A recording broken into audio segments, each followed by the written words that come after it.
प्रदेश में कांवड़ यात्रा के रूट पर दुकानदारों और ठेले वालों को अब अपनी दुकानों के आगे नेम प्लेट लगाने की जरूरत नहीं है। सुप्रीम कोर्ट ने सरकार के आदेश पर अंतरिम रोक लगा दी है। इस संबंध में यूपी सरकार को नोटिस भी जारी कर दिया गया था। सरकार ने अब सर्वोच्च अदालत में अपना जवाब दाखिल किया है, जिसमें कहा गया है कि यह आदेश शांतिपूर्ण कांवड़ यात्रा के संचालन के लिए दिया गया था। उत्तर प्रदेश सरकार ने सुप्रीम कोर्ट में कहा कि कांवड़ यात्रा के रूट पर नेम प्लेट का आदेश पूरी तरह से कांवड़ यात्रा के शांतिपूर्ण समापन को सुनिश्चित करने के हित में जारी किया गया था, जिसमें सालाना 4.07 करोड़ से अधिक कांवड़िए भाग लेते हैं। 17 जुलाई 2024 को यह आदेश कांवड़ यात्रा के सफल संचालन के लिए कमिश्नर सहारनपुर मंडल की अध्यक्षता में 13 जुलाई 2024 को हुई बैठक पर आधारित था। प्रदेश सरकार ने कहा कि वह सभी धर्मों के लोगों की धार्मिक भावनाओं की रक्षा करने के लिए प्रतिबद्ध है। राज्य यह सुनिश्चित करने के लिए हमेशा कदम उठाता है कि सभी धर्मों के त्योहार शांतिपूर्ण ढंग से मनाए जाए। सरकार ने सुप्रीम कोर्ट को बताया कि राज्य द्वारा जारी निर्देश दुकानों और भोजनालयों के नाम के कारण होने वाले भ्रम के संबंध में कांवड़ियों से मिली शिकायतों के जवाब में जारी किए गए थे।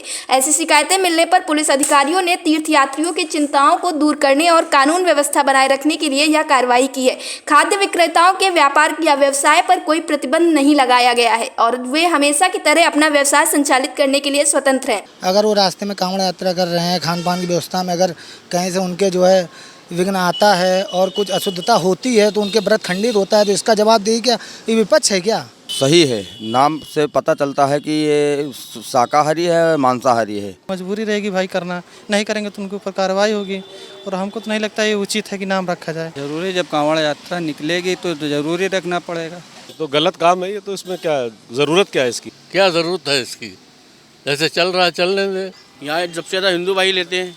सरकार ने दलील दी थी कि मालिकों के नाम और पहचान प्रदर्शित करने की आवश्यकता पारदर्शिता सुनिश्चित करने और कांवड़ियों के बीच किसी भी संभावित भ्रम से बचने का एक उपाय है। ये निर्देश धर्म, जाति या समुदाय के आधार पर कोई भेदभाव नहीं करते। यूपी सरकार ने कहा, मालिकों के नाम और पहचान प्रदर्शित करने का नियम कांवड़ यात्रा के रूट पर सभी दुकानदारों और भोजनालयों पर समान रूप से लागू होता है, चाहे वे किसी धर्म या समुदाय से हों। निर्देशों का उद्देश्य बड़ी संख्या में श्रद्धालुओं और सांप्रदायिक तनाव की संभावना को देखते हुए कांवड़ यात्रा के दौरान सार्वजनिक सुरक्षा और व्यवस्था सुनिश्चित करना भी है। पिछली घटनाओं से पता चला है कि बेचे जाने वाले भोजन के प्रकार के बारे में गलतफहमियों के कारण तनाव और गड़बड़ी हुई थी। सरकार ने कहा कि ये निर्देश ऐसी स्थिति से बचने का उपाय है। डेस्क रिपोर्ट, अटल टीवी।